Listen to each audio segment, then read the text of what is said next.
Dr. Palmer here with some quick thoughts about what are we doing in terms of understanding and processing this phenomena related to the brawl, the self-defense action in Alabama.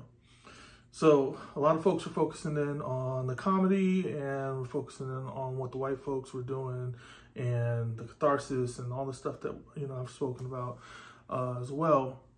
I think from a psychological perspective, it's important to think about what is this actually doing for us as Black people when we think about this. Why does it feel so good? Why is it catharsis? And I wanted to kind of talk to folks about the idea of taking control of our own lives. I think one of the reasons that this video of these folks defending this man is so impactful is because it is a sense of taking power back. And while it's in a really small scale, and I think it's important to acknowledge that, because I think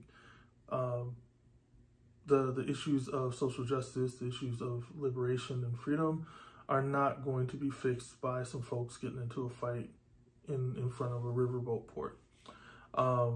But that feeling of liberation that people are feeling, I think that you can turn that into something that's really useful for you in your everyday life, because that fight can be symbolic in terms of the way that you interact in the world.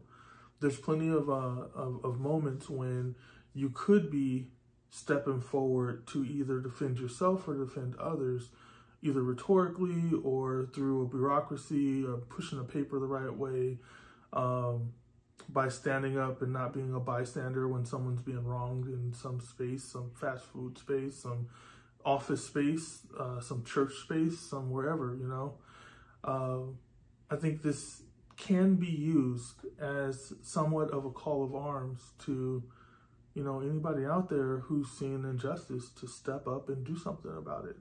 Because that's what it takes. It takes a concerted effort across the board, calling out, pushing back, and not just letting injustice stand. And there's a risk to it. When those guys and those women ran up and got into that fight, when that family got up and got into that fight, they were putting their bodies at risk.